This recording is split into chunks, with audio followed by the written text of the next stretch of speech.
क्या सच में एथेनॉल के कारण चीनी महंगी होती जा रही है?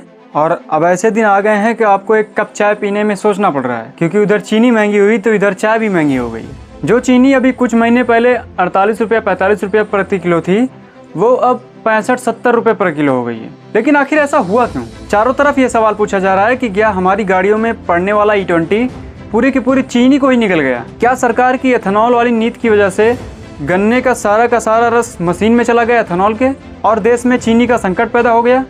या इसके पीछे कुछ और वजह है? या इसके पीछे बारिश की वजह है? या इसके पीछे कीड़ों की वजह है? या इसके पीछे कोई बीमारी की वजह है? आज हम सब कुछ डिस्कस करेंगे इस वीडियो में, तो वीडियो को पूरा जरूर देखिएगा। और अगर इंस्टाग्राम या फेसबुक पर देख रहे हैं तो फॉलो जरूर कर लीजिएगा, और यूट्यूब पर देख रहे हैं तो कृपया सब्सक्राइब जरूर कर लीजिएगा। सबसे पहले हम बात करते हैं जो चर्चा इस समय सबसे ज़्यादा गर्म है, एथेनॉल ब्लेंडिंग की। अब भारत सरकार का लक्ष्य है कि हमारे पेट्रोल में 20% एथेनॉल मिलाया जाए, जिसे हम E20 पेट्रोल कहते हैं। अब एथेनॉल जो है वो गन्ने के रस से, बीहेवी मोलिसिस और अनाजों के इस्तेमाल से बनता है। अब विशेषज्ञों का और जानकारों का कहना है कि जो गन्ने का रस जिससे चीनी बनता था, अब उस गन्ने का रस जो है वो एथेनॉल वाली कंपनी में डाइवर्ट कर दिया गया है।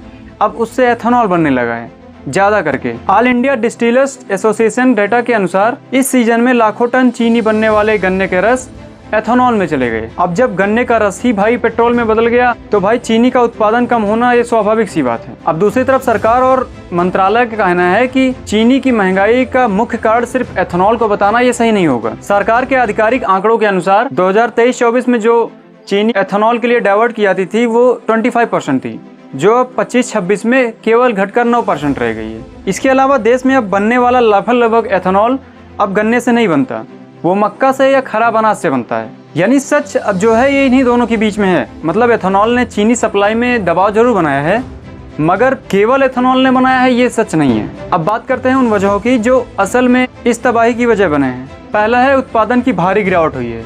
इस बार ये पेराई के समय कहा जा रहा था कि 343 लाख टन तक की चीनी निकलेगी, जो कि घटकर 306 या 309 लाख टन ही रह गई। यानी सीधा 30 लाख टन चीनी घटा है। दूसरा है रेड रॉट और कीड़ों का हमला। उत्तर प्रदेश जो भारत का सबसे बड़ा गन्ना उत्पादक राज्य है, वहाँ गन्ने की सबसे लोकप्रिय प्रजाति CO0238 में रेड रॉट और टॉप बोरर का बहुत बड़ा हमला हुआ है, और इसकी वजह से गन्ने की खड़ी फसल नष्ट हो गई। तीसरा इसका कारण है बेमौसम बारिश और जल भराव। महाराष्ट्र, गुजरात, कर्नाटका में बेमौसम बारिश हुई और भारी बारिश हुई, जिसके कारण जल भराव हो गया, और जल भराव होने के कारण गन्ने में जो शुगर कंटेंट थे वो कम हो गए, जिसकी वजह से चीनी उत्पादन में भारी गिरावट आ गई। तीसरी जो सबसे मुख्य वजह है वो है देश का घटता हुआ बफर स्टॉक और बढ़ती मांग। पिछली बार जब पेराई शुरू हुआ था तो उससे पहले इंडिया के पास 47 लाख टन चीनी, पुराना चीनी बचा था, लेकिन इस बार फैक्ट्रियों के पास 32 से 39 लाख टन ही बचे थे चीनी, पुराने वाले। इसमें एक्सपोर्ट की टाइमिंग जो है वो भी मैटर करती है। जब देश में उत्पादन की गिरावट में कमी देखी गई,